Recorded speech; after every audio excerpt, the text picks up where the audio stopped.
Hello and good evening to you.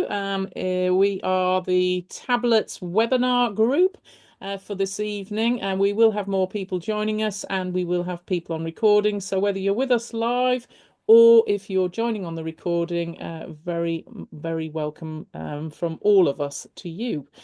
Tonight, we're talking about St. George's Day. It is St. George's Day today, so St. George, the personification of ideals of Christian chivalry. And we're delighted to have our host for this speech, which will be the Stefan Kaminski. He's the director of the Christian Heritage Centre based at Stonyhurst. We have just been talking about it. I have had the opportunity to go to Stonyhurst on a number of occasions, and we were just talking about the relics that are there, but I'm sure Stefan might dip into that a bit as well and tell us about the work that he does as part of working at the Christian Heritage Centre there. Tonight we're going to explore the legacy of St. George, a key figure in Christian tradition, celebrated for his unwavering faith and bravery. His legend as a knight and martyr has long inspired warriors and knights to uphold principles of honour and righteousness. So we're really looking forward to this. Thank you so much for joining us, Stefan. Less of me, more of you. Thank you very much, Amanda. It's really wonderful to be here with you and all of you who are joining us live and later on online. So thank you. I'll just start by sharing the screen and hope that technology is with us today. Can you all see my screen? I'll take that as a yes. You can see heads nodding. Brilliant. So this talk is on St. George in honor of his feast day today, the personification of the ideals of Christian chivalry. It's going to be in three parts, more or less. I want to first of all look at chivalry briefly, its purpose, and also its relation to Christianity. Then I'll turn to St. George, the man, what we know about him, and to further explore the personification of chivalry. And then I want to look at what I see as the core of chivalric principles and also of Christian anthropology, so where the two meet and what is the essence that we can say about St. George, as indeed any other Christian person. So first of all, chivalry. You may or may not have come across this two-part series on international law by Lasse Oppenheim. I don't blame you if you haven't, but it's a textbook, a reference book that is found on the shelves of a lot of government officials, especially those working in the foreign departments.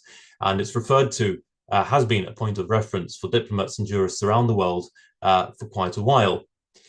In the second volume, in which Oppenheim talks about war, he identifies three principles that he says have governed the development and the usage of laws around war.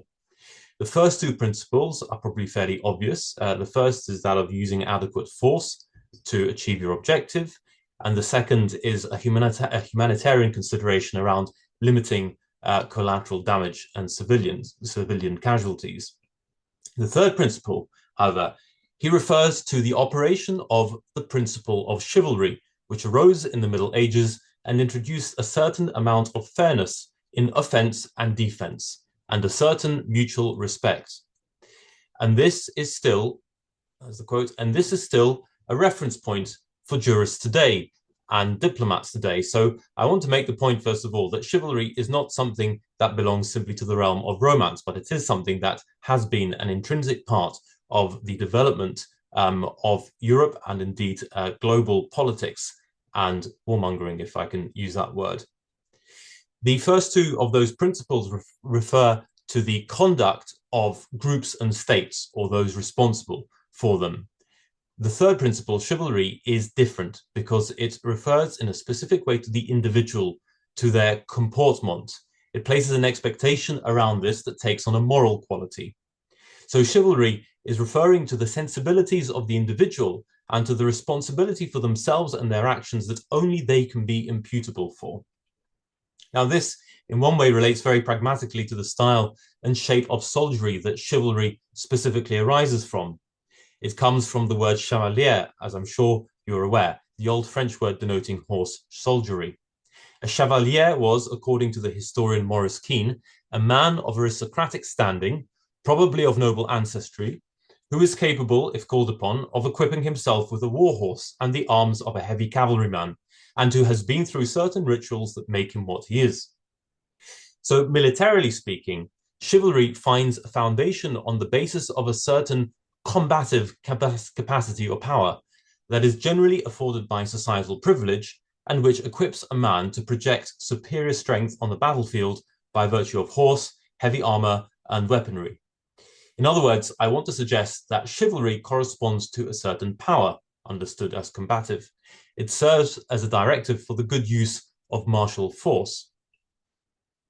And indeed, Henry Hallam, an English post-Napoleonic historian writing of the Middle Ages, says that the best school of moral discipline which the Middle Ages afforded was the institution of chivalry, whose principal business was to animate and cherish the spirit of honor.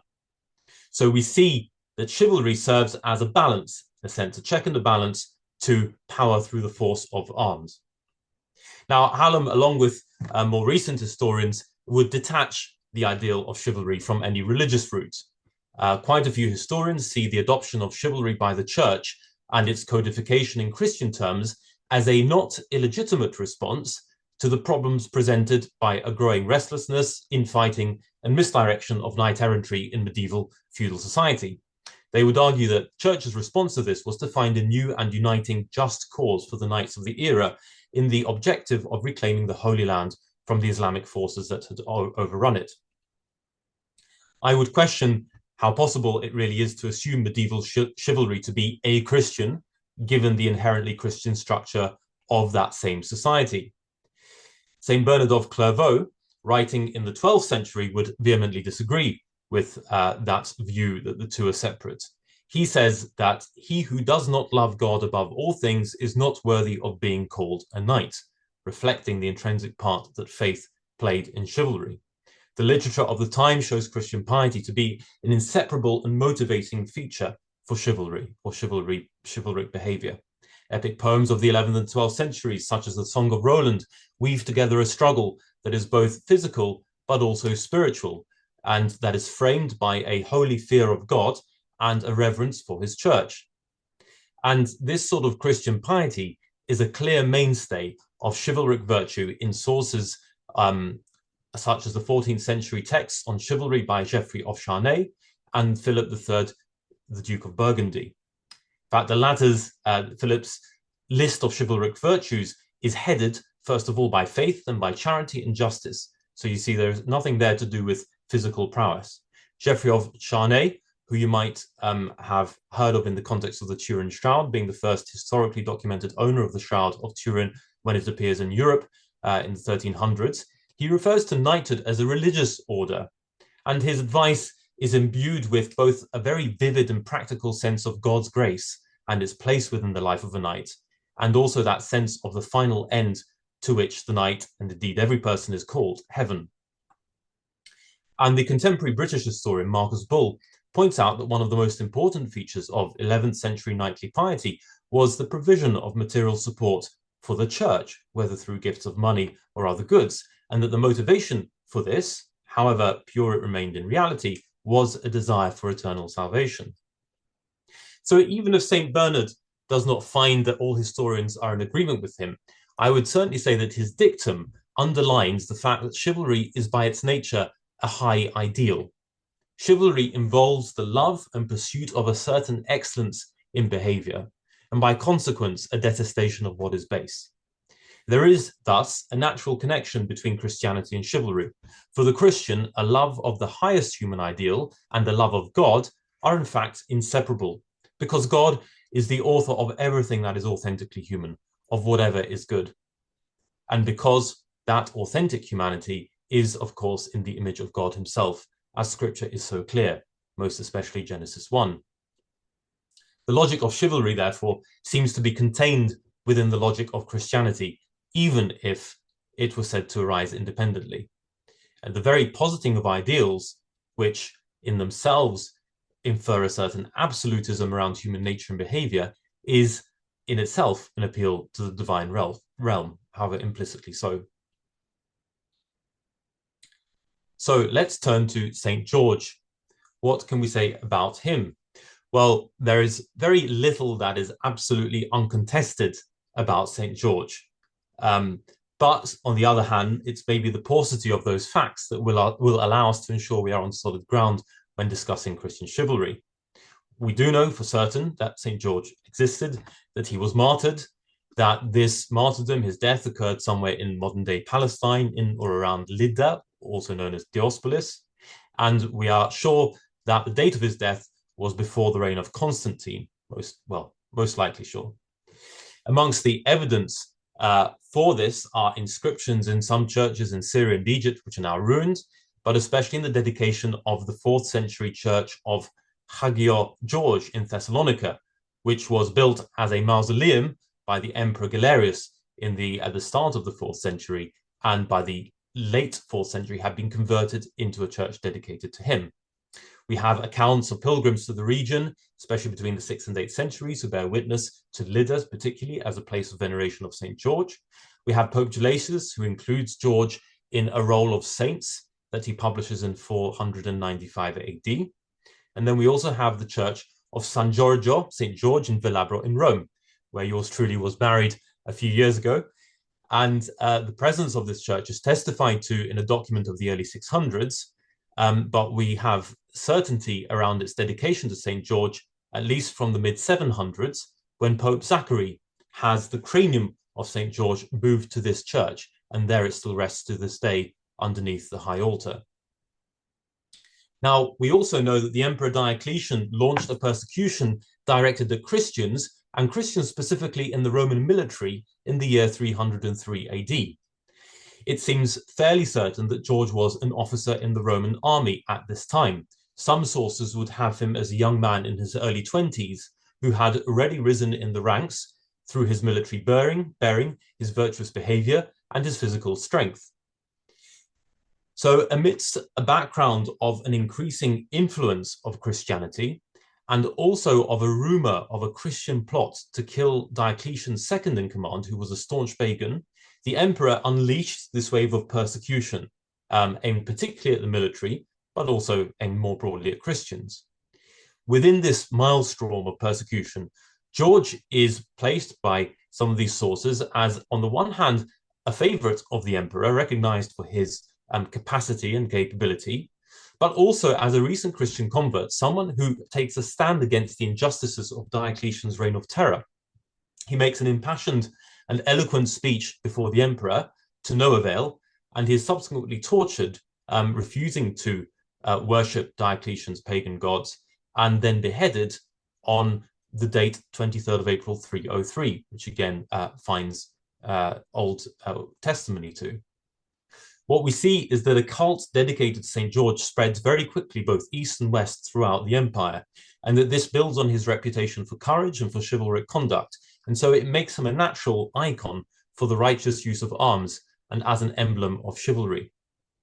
Now, in England, we already had churches dedicated to St. George by the time of the Norman conquest, and by the end of the 13th century, his ensign, the Red Cross, were being used by English sailors and soldiers. In 1385, King Richard II's invasion of Scotland was the first time that the English army bore the St. George Cross as its standard on the orders of the king. But even before then, King Edward III had already nominated St. George as the patron of the Order of the Garter, a knighthood which he established in the 1340s. St. George is, of course, very literally portrayed as the knight in shining armor in the story of the Dragon and the Maiden. This story is first found in the 13th century Golden Legend, and we cannot say much for its historicity. However, one not unreasonable interpretation of that story is as an allegory of the Emperor Diocletian, who is referred to as a dragon in older texts, and so presumably he is also understood as George's persecutor. Now, whether or not this is the case, the point is, I think, that the image, if we take the image on the one hand of St. George riding into battle against a dragon, or on the other hand of St. George giving his life to bear witness to his Lord, Jesus Christ, before a pagan emperor, both of those images share the same basic quality, which I want to identify as being at the core of chivalry in a particular way, as also at the heart of the Christian life more broadly. That quality is self-mastery. I want to, at this point, introduce a second image to help us develop this theme further. It's an image that emerges in the High Middle Ages in a fairly mature moment in terms of a development of chivalric virtue. It's the first known monumental statue since antiquity to depict a horseman or a knight, and this is found on its plinth in the Cathedral of Bamberg in Germany, and it's there in place by the time of the cathedral's consecration in 1237. The Nazis appropriated this image in their time as a symbol of power, reflecting their desire to dominate through force. In their twisted ideology, it was the prerogative of the master race to exert its superior force in order to subjugate and eradicate that which was inferior to it. But this does not, as we know, respect the principle of chivalry, or even less that of the Christian faith, which informed the statue's unknown medieval sculptor. Chivalry, as indeed its full and proper context, which I hold to be Christianity, does not see power as an end in itself, or as the means by which to establish one's own will over others. Power is merely a means to an end. It is a tool, if you will, that requires ordering or right use. And that this is true is in many ways tacitly agreed by pretty much every nation state in the world today and throughout history. We'll come back later on to this relationship between power and its right use or direction. The genius of the Bamberg horseman and the key to its interpretation, to its true interpretation, is not in an overt display of physical strength or arms, nor indeed of some semi-disguised expression of superiority. For many Germans suffering under the Nazi regime, including a young seminarian called Joseph Ratzinger, along with many of his seminary companions of the time, it is the dignity and the purity of the horseman that capture its true meaning. In the words of Benedict XVI, the Bamberg Knight is the image of a man who has overcome the forces of evil within himself and who, without affectation, is ready to fight for the good. One could say, he continues, that this figure represents what it means to be made in the image of God. It is perhaps for this reason that attempts to definitively pinpoint a historic human person as the archetype of the sculpture have failed. The theory that Pope Benedict, along with other scholars and theologians, most adheres to is that the horseman represents the white horseman in the book of Revelation. Then I saw heaven opened, and behold, a white horse. He who sat upon it is called Faithful and True, and in righteousness he judges and makes war. His eyes are like a flame of fire, and on his head are many diadems, and he has a name inscribed which no one knows but himself. He is clad in a robe dipped in blood, and the name by which he is called is the Word of God. Here we have a depiction of the Messiah at his second coming, returning not as the victim and high priest, but as the Lord of heaven and earth, who comes to claim his own, to make war upon the evil one, and to restore creation to a yet more glorious state. In these sacred lines that describe our horseman, we have a key to overcoming both a false interpretation of the Bamberg Knight, as well as to providing further direction for our understanding of Christian chivalry. The White Rider, and I can't here resist a nod to the resurrected Gandalf in Tolkien's Lord of the Rings, is given two names by St. John, Faithful and True. I would like to suggest that if these two names adequately describe the incarnate Word of God, then they should also suffice to capture what it means to be truly human, a living image of the same God. The two concepts, faithful and true, point in two different directions, and I want to use these as hooks, if you want, on which to hang a basic understanding of Christian anthropology and of chivalry. Faithfulness places an inward emphasis on the personal subject, on the way in which they comport themselves. In the secular dictionaries, the word that most commonly is employed to define faithfulness is firm. A firmness or faithfulness of character in turn refers to a personal integrity. A person who is faithful or firm does not simply prove steadfast at some moments or only in particular areas of their life. The faithful person necessarily has an integrity of character, at least insofar as the object of their faithfulness goes. So a faithful spouse, for example, is not only faithful when in the presence of their husband or wife, but they act accordingly at all times, even in secret, so to speak. Faithfulness thus evokes an ability to manage oneself, to direct oneself according to the principles to which one adheres. A faithful person, fully speaking, is in control of all aspects of themselves and is able to firmly direct themselves towards a given end. So in this respect, St. George provides an exemplar of St. John's exhortation, which he gives us earlier in the book of Revelation, which is to be faithful unto death.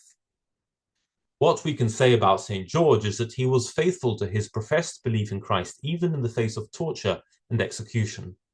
Such a person must, despite their imperfections, have a strong degree of integrity and wholesomeness to their belief in order to be willing to sacrifice their life and all that it contains. Such a single-mindedness or integral firmness is also intrinsic to chivalric virtue. A knight who is not faithful to his quest or to his lord is clearly one who has failed in his calling. Amongst my childhood memories of reading King Arthur and the Knights of the Round Table is that exchange between purpose and temptation that characterized many of the adventures of Sir Galahad, Sir Launcelot, and others. In being tasked with a quest, a knight received something more than a simple item to add to the to-do list. There was a sense in which a quest became the knight's vocation, maybe in a limited sense, or a raison d'etre, and it required a certain single-mindedness in this pursuit. And along the way, the knight often encountered opportunities, some of them very worthy in themselves, some of them very beguiling, to turn aside from that mission or that quest. But to do so was, in both a literal and a metaphorical sense, to stray from the path. The second name, true, does not seem far removed from faithful in some ways. When we speak of someone being true, we can more or less use it interchangeably as we would of someone being faithful. But true in and of itself orients us to an ulterior point of reference, something beyond the person. Because if something rings true, we think it corresponds to what we know or to what we think we know. A true witness speaks the truth of which he is not the creator. The testimony of two men is true, to stick with Johannine phraseology, because it triangulates to confirm the third point, that is reality. When Christ says, "My Father gives you the true bread from heaven," he refers us to the archetypal reality, of which any other earthly bread is but an inadequate sign. So true, particularly in the context of our messianic horsemen, can only point us to the ultimate reality, the final point of reference, God himself. A scriptural reference to truth, or a personification of true, is nothing other than to speak of God himself. And Christ confirms the significance of truth as a way of describing his divine nature when he tells us that he is the way, the truth, and the life. So what does it mean for St. George, or indeed for any Christian chevalier, to be true? If faithfulness indicates the integrity of one's interior ordering, true indicates the direction or the goal of their ordering. You call it the standard, the ideal, or the end for which they live. The Church has long considered St. George a saint because we know that his ultimate purpose, his ultimate aim, was true. He had chosen Christ.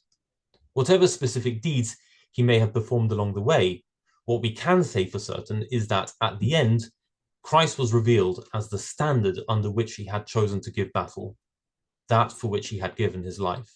So true describes the objective quality of that standard or objective, whether it's synonymous with God or not. So even if an accurate portrait of the man St. George could be said to be a bit obscure, maybe even fainter than that of the Bamberg Knight, I would like to suggest that these two images, St. George and the Bamberg Knight, can be interposed on one on the other. The bare facts that we have around St. George provide us with a verification of the presence of these two hooks on which our understanding of the Christian chevalier hangs, of faithfulness and truth. Both of those, we can say with certainty, are found in the life of St. George. What we can't see for certain of the man himself, we can dare to fill in with the image of the Bamberg horseman. It's an image that in itself, it can't depict faithfulness and truth, but what it does depict is a man who is characterized by the qualities that are necessary to be faithful and true. These qualities can be summed up in the notion of self-mastery, which Benedict XVI has already described for us as follows: a man who has overcome the forces of evil within himself and who is ready to fight for the good. So I'll turn now to this idea of self-mastery as a foundation of chivalric principle and as indeed of Christian virtue. Both in the Christian and the ancient classical traditions, we find this struggle for self-mastery depicted, strangely enough, with equine, horse imagery. The classical text, Plato's Phaedrus, sees Socrates describe the human soul as a chariot that is pulled by two winged horses. One of these horses is a dark color, and it represents man's mortal or earthly appetites or desires, and is characterized by insolence and pride. The other horse is white. It's of noble and upright disposition, and, quote, it's a follower of true glory, and this represents man's spiritual inclination. The charioteer, whose role is to harness the two horses' strengths and direct his chariot towards heaven, represents reason. Now, in the Christian tradition, whether through continuity or coincidence, I don't honestly know, the first amongst the four principal or cardinal human virtues is referred to as the auriga virtutum in Latin, the charioteer of the virtues. Now, just as a quick recap, the cardinal virtues are those that the Church's study and experience of the human life has identified as being pivotal to building one's character. So they're called cardinal from cardo, which is the Latin word for hinge. They are hinge virtues. And to the development or the absence of these four virtues, you can trace back all the other secondary qualities of virtues of the human person. So this charioteer of the virtues, the head of all the virtues, if you want, is prudence. And there's a continuity with Plato's analogy here, because prudence is a virtue that pertains to our use of reason. Aristotle and St. Thomas Aquinas describe virtue as right reason in action. So I wanted to go as far as to highlight this first, or the charioteer of the human virtues, because it's a key to Christian virtue and indeed to chivalric virtue. The basic dynamic that the knight, that the Christian, or indeed every human being sits within is, as we have said, the interior dimension of self-management on the one hand, and the exterior dimension of the goal or the end to which we order ourselves. And the marrying up of those two, I want to suggest, is the role of self-mastery. So just to open a brief parenthesis here, I want to return to the foundations of our Christian anthropology, which are captured in this beautiful, famous painting by Michelangelo in the Sistine Chapel. We read in Genesis 1 that man is made in the image and after the likeness of God. So we have here a bit of a parallel of these two dimensions, if you want, that I'm trying to draw out. So firstly, we are described as being made in the image of God. So our being is not at its most foundational level self-referential. It is made to reflect something else, or rather someone else. And this personal fact of our nature lies in precisely this fact of being made in relation to God. That is the first thing. It's a relationship that defines us. So there is, in the most natural sense, built into us a relational tension, this tendency to strive towards, a tendency for something other, something that is absolute, God. And it's in the aspect of our being made after the likeness of God, as Genesis 1 says, that this drama, this tension is captured. So because we are made in God's image, we are made as self-determining beings. And so it's in the space that follows from our being made in the image of God, that space which is occupied by our life that we live out, it's in that space that we put this image into play. And it's in that space that, of our own choosing, we either grow in or out of likeness to the God who made us. Now, I just want you to keep in mind that in this respect, the human condition is absolutely unique. Its challenges are unique, and its ultimate reward is unique. Because we have the spiritual capacities that are proper to God and to all the spiritual creatures. Those are the capacities of knowing, of willing, of wanting, and therefore of loving. But those capacities, unlike the other spiritual creatures, are united to a biological and earthly existence. And this is where self-mastery enters into the equation.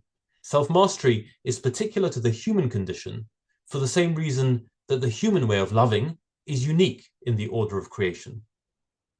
And when I talk about love, I mean the fullest Christian sense of the word. So the giving of oneself, the dedicating of one's life to something.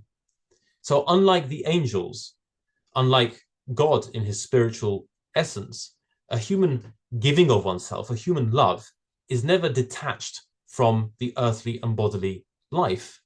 Like all spiritual beings, it involves our intellect, knowing what we want to love, and our will, choosing to love it, but it also involves our physical life, putting it into practice in the temporal dimension, what we have known and what we have chosen. So let's return to our image of the knight and to chivalric principle. We spoke at the start of this talk of the point of chivalry, in a narrow understanding of the term, of being this righteous direction of a military power or capacity, of righteous direction for physical force, if you want. So if we consider the knight in these strictly military terms, we are aware that, or we become aware that his projection of physical power isn't just a skill, if you want, on its own, a single capacity, but it's made up of lots of other elements or capacities. So the knight's unique configuration rests, first of all, on a warhorse. Now, a warhorse itself requires the means, financially speaking, materially speaking, to own and maintain such an animal. It requires the mastery of the skill of horsemanship, and it requires a particular relationship with that animal that is his horse. The knight then also has to have the means to equip himself with suitable and well-made armor and weaponry, but he also has to learn the skill of handling these.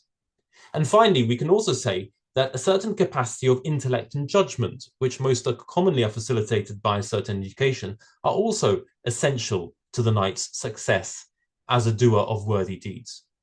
So for a knight to fulfill his chivalric virtue or character, he must be master of all of the relevant capacities and skills that build towards that behavior, his physical capacity for battle and his intellectual judgment for the right use of that capacity. So neither can a knight be chivalrous without some ability, physical ability to do what needs to be done, nor without some intellectual ability to recognize what the right thing to be done is.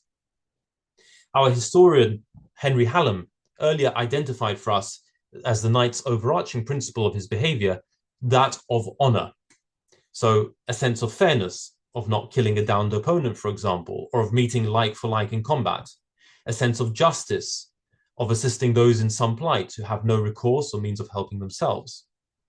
So chivalry builds on this correspondence, the orientation of certain capacities towards certain principles, that check and balance, if you want. And the achievement of this correspondence is the product of self-mastery. Now, where chivalry speaks of honor or righteousness, the end or the principle that it promotes, Christianity speaks of truth. Where chivalry speaks of military capacity, its means, Christianity speaks of human nature. Self-mastery in the Christian context, first of all, involves an identification of what is true, so identifying the principle to follow, or identifying the standard, if we want to use St. Ignatius's terminology. And the role of prudence, the charioteer of the virtues, is to identify that course of action, that objective, and to identify it correctly, as in to identify what is in harmony with the good, with God.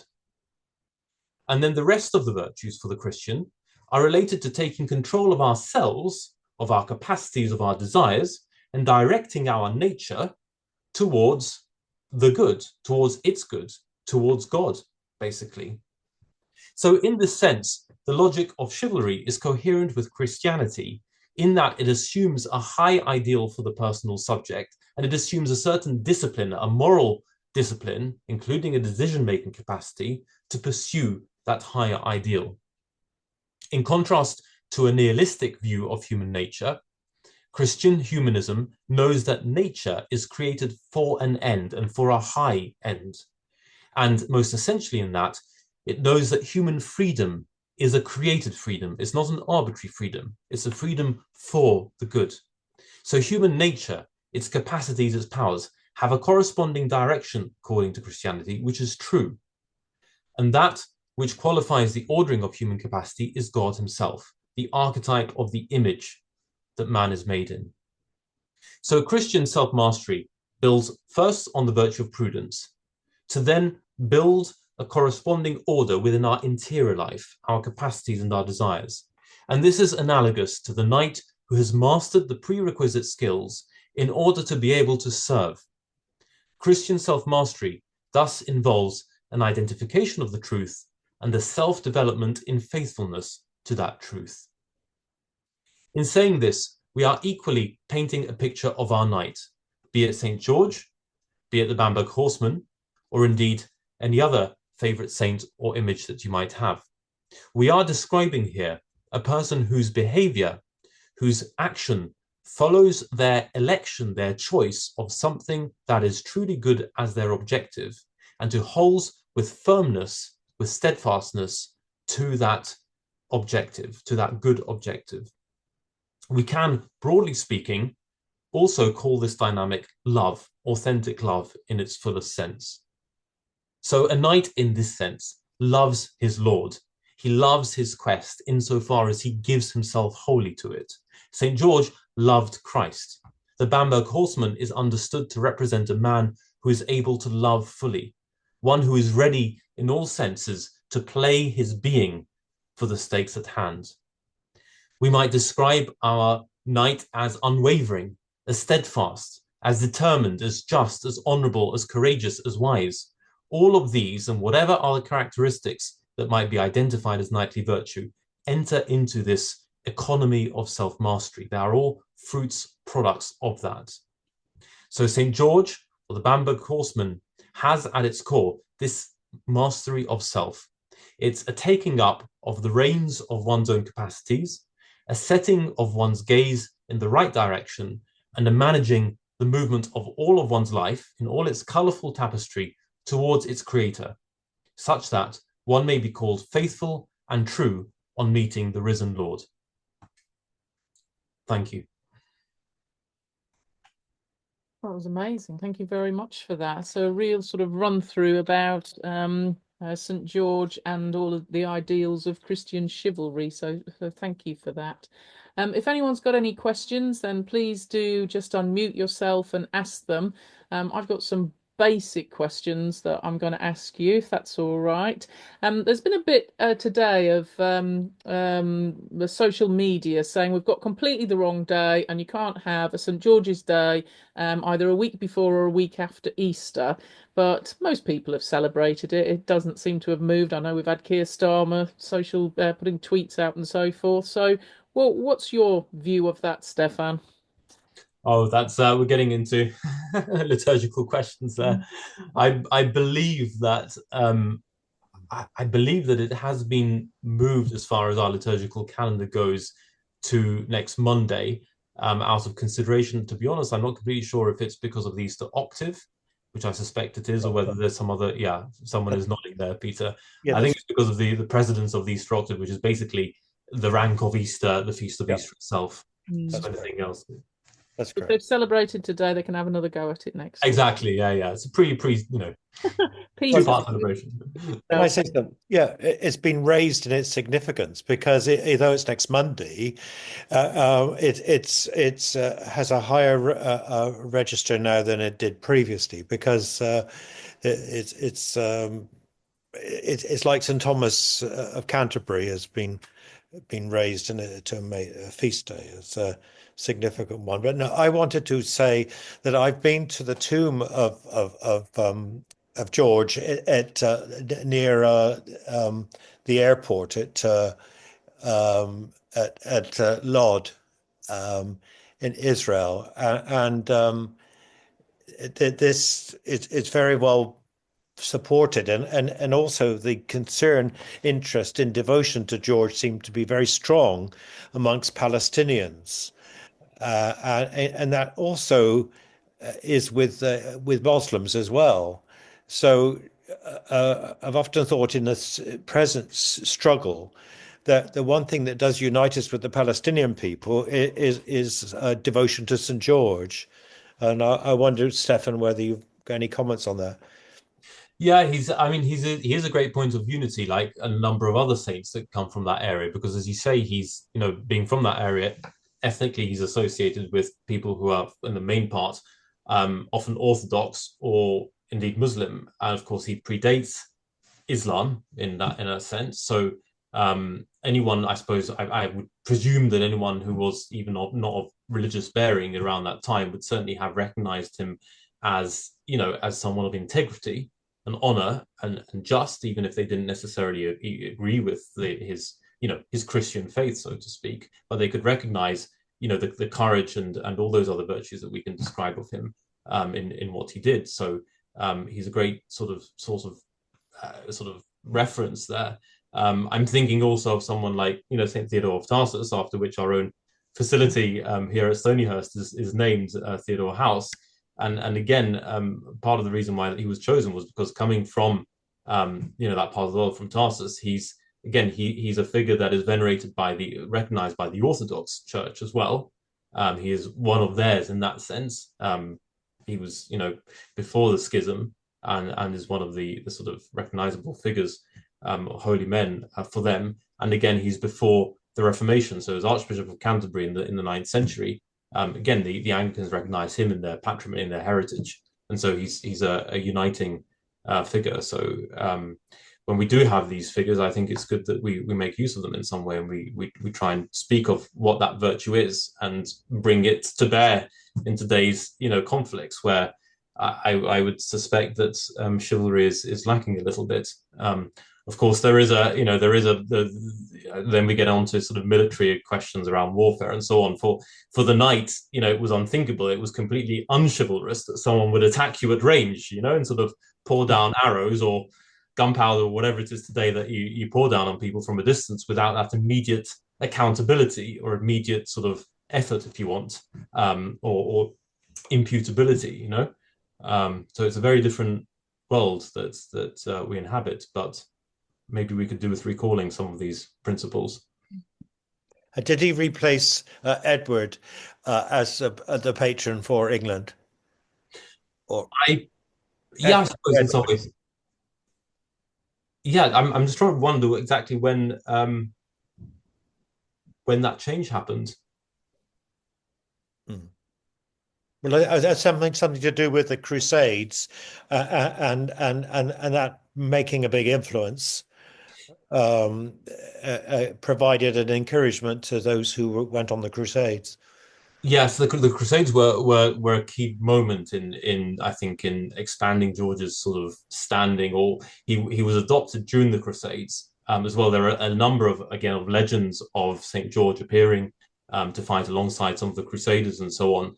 And he was adopted, I suppose, in that logic of the church wanting to sort of re-establish a standard, if you want, and a just cause for chivalry. It made sense to adopt someone who had fought, if the Crusades were about defending the church, defending the Holy Land, so on, at least ostensibly, then, St. George was a sort of an obvious figure, a patron for that.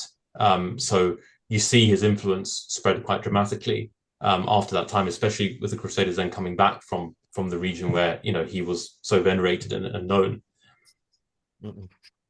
Is he still relevant today then? Is because although we adopted him, he wasn't a saint of peace. He wasn't a man of peace. He'd never been to England. He'd never stepped foot in England, apparently. Not that we know a great deal about him. And some find celebrating St. George contentious, because I know when I was growing up, it was never about his chivalry or his being a sort of knight. It was more about pray to him for a good harvest, is what I remember about St. George growing up. So why did England adopt him? And is he the saint that we should be recognising now? We don't go as crazy as the Irish do for St. Patrick, for instance. We tend to keep it quite low key, don't we? That's true, yeah. I think to the question of whether we should or shouldn't have someone who has or hasn't stepped foot in England, I think there is a practical sort of rationality to that question, certainly. maybe the flip side of that is the universal nature of the church, and the fact that we dare to identify or adopt or call on the intercession or believe that such a person is interested in us, even though they didn't have, a sort of earthly relationship with us, but we do have a spiritual heavenly relation with them. And we think of the Mass as well, the liturgy, and as a liturgy which involves also the heavenly church, the angels and the saints, whoever they are. So I think that that might be a one way of looking at it. I think I think in some ways St. George is more pertinent than ever from the point of view of chivalry, simply because our capacity for destruction and for war has become so massively greater. We are in possession of ever increasingly lethal weapons, of weapons that are capable of causing so much damage and destruction, and of weapons that are increasingly removed, increasingly remove the operator, the soldier, whatever that looks like nowadays, from the battlefield, especially as we've seen with the development of drone warfare all the more, and that's expanding into land and sea as well as air. So I think, yeah, actually that fact, and the fact that we seem to be faced with people who are all the more willing to play dice with human lives and with war as a response or as a tool, should all the more is in some ways all the more excuse to flag up that principle of chivalry, which Oppenheim shows quite clearly and reminds governments today that is an intrinsic part of warfare, should be an intrinsic part of warfare, because it does at the end of the day point the finger to the individual and say, what are you doing? Is this honorable? Is this just? Right, regardless of what the chain of command says. At the end of the day, you cannot pass on that moral culpability. But the EDL don't see it that way, do they? Well, I'm sure lots of people don't, but maybe that's why we need to talk more, forthrightly about what is true, what is good about St. George, and what is a real sense of chivalry. I was fascinated by your talk, particularly by your reference to Oppenheim. I'm a lawyer, but oh dear. my field, and he was something I was not aware of. I suppose I was brought up with the influence of the late 19th century. I had elderly parents, where chivalry was still an ideal, and I'm fascinated by the ideal of chivalry as of potential relevance today. Some years ago in Walsingham, I picked up a book, I don't know if you've ever come across it, called Gospel Chivalry, by a chap called Mark of Whitstable, who is a Carthusian monk, in which he traces the influence on St. Francis of chivalry and his concept of lady poverty. And I suppose I'm thinking about how can we make chivalry, or how can chivalry become an ideal that informs our behavior today? That's a question that really is pushing us out into the sort of field of the philosophy of education, I guess, really, isn't it? Yeah. I mean, I suppose the most crucial, maybe, or simplest, the most fundamental thing I would say to that is that that question of excellence. Like, what do we understand as the ideal, as excellence? Because chivalry is about working towards a high principle.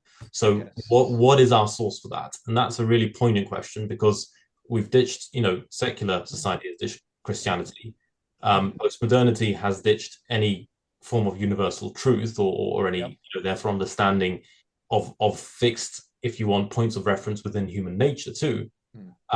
But I think it's also showing, the cracks are showing there, in the sense that then what are you left with? Well, you're left with often clashing, truth claims, with no way of resolving them intelligently or rationally.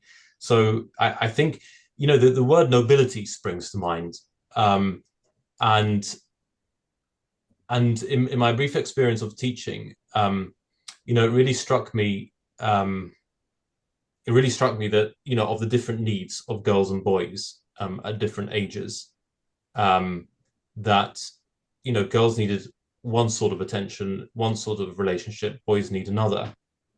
And particularly, I saw the sort of lack of ideals, nobility, if you want, a high ideal for behavior that I think is very important for boys to have that as a motivator to model their behavior on, to model their extroversion, their strength, if you want. That's not to detract from girls, but there is a physiological and a psychological difference, and that is very, very important for boys. And if they don't know how to that's not just about being a good for themselves, but also being a good for a woman as well, in the future, knowing how to relate. So I think there's something there about not being frightened to place those ideals, and to say that as Christians we have a ground for them. We have a very concrete ground. It's called Christ. God didn't remain a man in the sky, if you want to use the sort of thing. He became incarnate to show us the full reality of human nature, like what he'd created it for, like what that he himself had dignified it, and with his own, by assuming it, and that there is we don't expect to be perfect in this life, but we strive for it because we know that there is an end, and because we believe that we will receive the full glory of that perfection at the end of this world. Thank you very much indeed. Thank you. I guess what you're saying as well is that, we've sort of lost some of this along the way, haven't we? And bringing children up, the idea of chivalry, just even the basics of opening a door, which I've always said to my children, you open a door for other people, you don't just walk through it. And then my son coming home going, I got told off today for opening a door for a woman because she thought I was patronizing her or whatever. And I said, well, I'm sorry, that's the way you've been brought up. But there is a link between sort of this and the Catholic social values, isn't there? So I think, this, if anything, this webinar has made me really look back and go, yes, we've lost a lot of this over time, and that if you do stem back to the Catholic social values, and people do hone on that in education, then probably maybe we could get some of this back. I think you're absolutely right. Yeah, I think again, in the educational setting, it's because of the politics around all this and the tension. Often, people are frightened to apply that Catholic social teaching to where it touches on the human person, and the easy one is to apply it to where it touches on outside, on general principles, on societal justice, on care for the environment, so on, which are all an important part of it. But they're easier to talk about in a way because everyone can agree on those. But because when you talk about the person, we do have something particular to say about the person, and so our values flow from that. I mean, there's a lot that we have in common. Any atheist should be able to recognize or appreciate them. I mean, whether it's Richard Dawkins calling himself a cultural Christian or whatever it is, but he's recognizing as a militant atheist, he's still recognizing that there's something good somehow that was in the framework of Christian society that has been lost when you step out of that context, when you drop that framework. I think a lot of these things have gone. I mean, there is something like when you're walking along a pavement, the man is on the outside, the roadside, and the woman on the inside, because that was to do with protecting the woman. And there's, say, like opening the door for a woman. It depends who the woman is, it always seems to me, whether what you're doing is being perceived as being generous and kind, or whether the particular woman is someone for whom this makes no difference at all, and for whom equality is absolutely the thing, and would feel intimidated by having things done for her or protected in some sort of way. And it's quite difficult navigating all of that, isn't it, these days? It's in the olden days when I was a young girl, it was expected. And these days you have to navigate this world, and we all get it wrong. And we all, I suppose there should be something called chivalry reserved solely for women. I don't know. I don't know how we would express it, but it's a confusing world at times. Yeah, Another question, and that's about the silver bow, and about the nature of the dragon with George. I mean, you seem to make the reference to the Roman emperor, but what is the place of the Golden Bough as a place of legend, in which people have said the dragon's often portrayed, seen as portrayed there? Sorry, I'm not entirely sure what the reference to Golden Bough is. Is it what is the there was an epic that was Oh, the popular. Golden Book. Yeah, yeah, Yes, yeah. yeah. I yeah, I mean, it was as far as I understand, it was a sort of medieval collection of stories that were told, legends that were told about the saints, with the purpose of, sort of glorifying them on one hand, and providing inspiration, I think, and sort of yeah, sort of inspiration, I guess, for faith. But it's not clear that there is any real historicity, or where the sources for some of those stories have come from. So the dragon, as far as I can see, is difficult to trace it to anywhere beyond that book that was assembled in the 13th century. Now, as I said, if there's a textual sort of rationalization for that reference to dragon, because Diocletian was nicknamed, as it were, a dragon in older texts, and the book has basically taken a literal adaptation of that.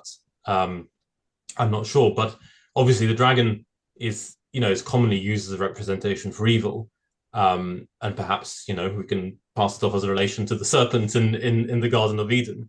And equally, you've got the maiden in that story whom he is saving from the dragon. So again, there's a couple of ways of interpreting that, because the maiden can represent the church on the one hand, the bride of Christ, who's to be defended, or stood up for, or how he put it. Can also represent the soul, who is, which is often personified as a female figure. Both of those, in a sense, I think, tie themselves together, because if you're talking about self-mastery in that interior battle, then you can see that as a sort of a fight to overcome one's evil inclinations, or that the effects of original sin, and that those the desires that go astray in oneself, to overcome those in order to save one's soul, literally. But as members of the church, we are also, well, we are part of the bride of Christ. So in seeking to save our souls, to do battle even interiorly with the evil one, we're in a sense also doing battle with the evil one on behalf of the church, in a sense. It's a battle that is cosmic, and that is communitarian, and that is individual at the same time. It's one of the things I love about the Lord of the Rings saga. Sorry, I've got to go back there. But how Tolkien portrays that idea, that Christian realism, at all those levels, and interweaves them all, and shows how the little actions of the little hobbits, actually have their place in the providential sort of cosmic schema. How the drop in the ocean sends its ripples further away, and we all play our part in unknown ways, and God uses sometimes those struggles, those things that we achieve that no one else sees, that only He can see. But we have to believe that they have a spiritual value.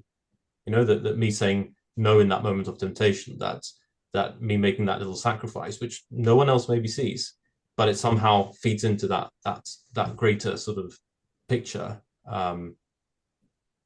which is, I think, part of the beauty of our faith. Wonderful. Well, thank you so much for that, Stefan. We have to sadly bring this to a close, but I'd just like to say, rather than going through lots of slides and things, we obviously have the tablets commemorative copy and edition of for the Pope's death. So that will be coming out this Saturday, and then we have several really bumper editions of the tablet talking about the conclave.